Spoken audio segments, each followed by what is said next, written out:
వ్యక్తిలాగా అసలేదో ఈయన గాంధీ మహాత్ముడు లెవెల్లో ఉప్పు సత్యాగ్రహానికి పోతూ ఉంటే ఆయన ఏదో ఆపినట్టు, ఆయన ఏదో ఏమీ తెలియని అమాయకుడిని తెచ్చి అరెస్ట్ చేస్తా ఉన్నట్టు ఏమి డ్రామాలండి, ఏమి నాటకాలండి. నిన్న అభినయ దర్శను అక్కడ ఒక డ్రామా చేసి ఆ రకంగా దొరికిపోయాడు. అట్లాగే ఇక్కడ జోగి రమేష్ ఇక్కడ ఒక డ్రామా చేసి, ఈ వైసీపీ నాయకులు, వైసీపీకి సంబంధించిన ఈ సానుభూతి పరులు అంతా డ్రామా ఆర్టిస్టే సార్. ఎక్కడికన్నా వెళ్ళండి ఏదో ఒక డ్రామా చేయడం, ప్రజలకు మసిపూసి మారేడుకాయ చేసి చూపించడం, ఆ రకంగా వీళ్ళ డ్రామాలు బయటపడడం, అరెస్ట్ అవ్వడం.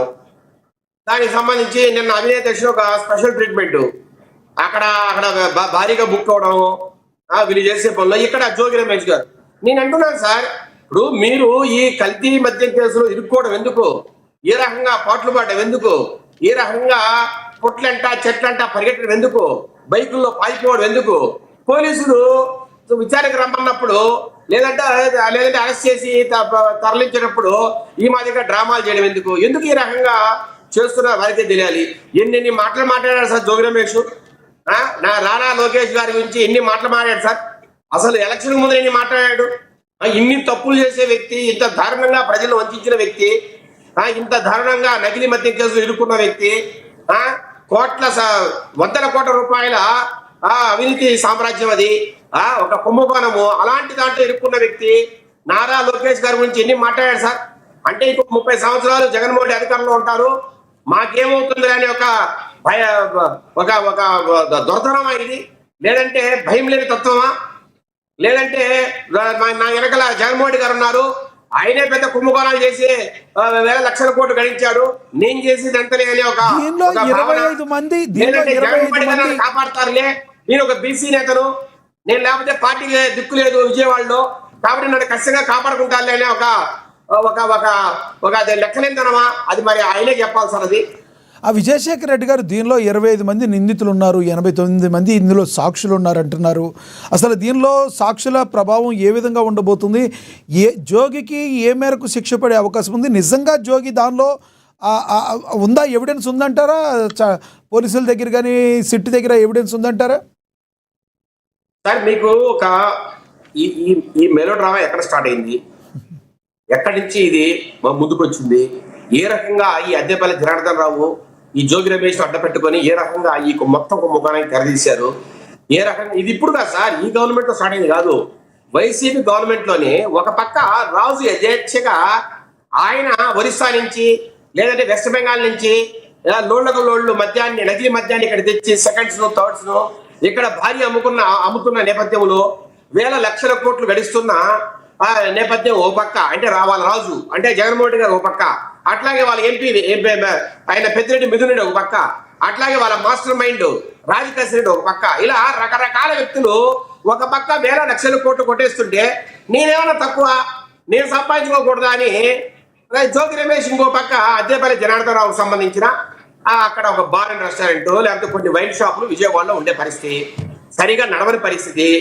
బార్ అండ్ రెస్టారెంట్ సరిగా నడిచే పరిస్థితి లేదు, నష్టాలు వచ్చే పరిస్థితి. ఏం చేయాలి, దీనికి ఒక గొప్ప కథకు తెరలేపారు. అక్కడ వాళ్ళ ఈ అద్దెపల్లి జనార్దన్ రావుకు సంబంధించిన ఒక వ్యక్తి అక్కడ గోవాలో అక్కడ మద్యం తయారు చేస్తున్న ఒక వ్యక్తి దగ్గరికి వెళ్ళారు, ఆ వ్యక్తితో మాట్లాడుకున్నారు. అక్కడి నుంచి ఈ నకిలీ మద్యం ఏదైతే ఈ గోవా మద్యం ఉందో దాన్ని తెచ్చి ఇక్కడ బార్ అండ్ రెస్టారెంట్ అమ్మడము. అంటే ఈ యొక్క మద్యం ఇక్కడ సిట్టు చెప్తుంది ఏంటంటే మద్యం తయారీ ఇబ్రహీంపట్నంలోను ములకల చెరువులోనే వీళ్ళిద్దరి యొక్క అద్దెపల్లి కానీ ఈయన కానీ ఇద్దరు కలిసి చేస్తున్నారని చెప్తున్నారు.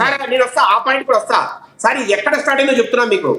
జగన్మోహన్ రెడ్డి గారి గవర్నమెంట్ లో, వైసీపీ గవర్నమెంట్ లో గోవా నుంచి మద్యం తెచ్చి అమ్మే పరిస్థితి నుంచి తర్వాత హైదరాబాద్ పక్కన నిజాంపేటలో ఒక పెద్ద గోడౌన్ చేసి ఆ గోడౌన్ లో వీళ్ళు సొంతంగా మద్యం తయారు చేసే పరిస్థితి నుంచి అక్కడి నుంచి ఎలక్షన్ ముందర నిజాంపేటలో ఒక పెద్ద గోడౌన్ పెట్టి అక్కడ మద్యాన్ని తయారు చేసి ఆ మద్యాన్ని విజయవాడ ఈ చుట్టుపక్కల తెచ్చి అమ్మే పరిస్థితి.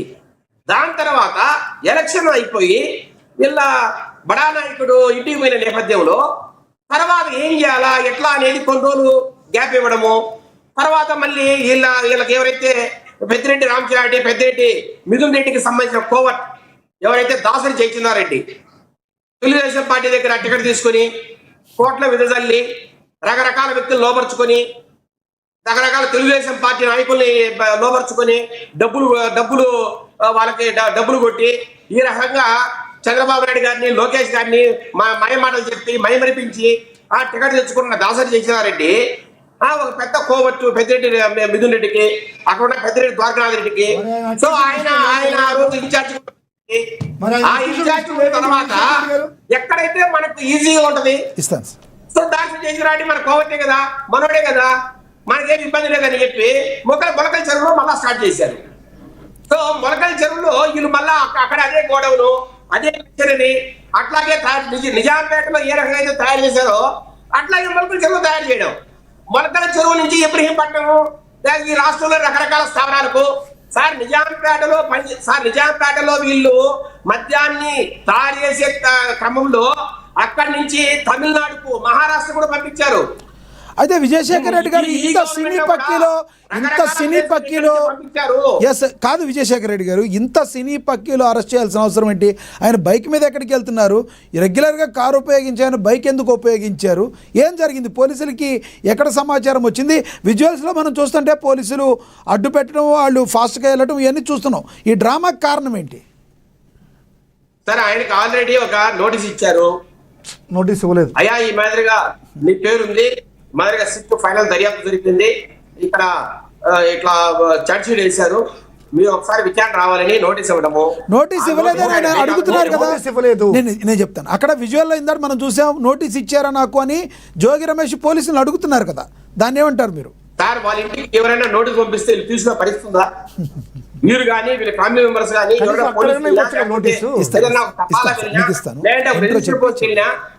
సార్ ఏదైనా ఒక రిజిస్టర్ పోస్ట్ వెళ్ళినా లేదంటే ఒక తపాలా వెళ్ళినా వీళ్ళు తీసుకునే పరిస్థితిలో ఉన్నారా? వీళ్ళు అసలు రాష్ట్ర ప్రభుత్వాన్ని గౌరవిస్తున్నారా? పోలీసులు గౌరవిస్తున్నారా? ఎక్కడ లేని దొరతనం అండి ఇది.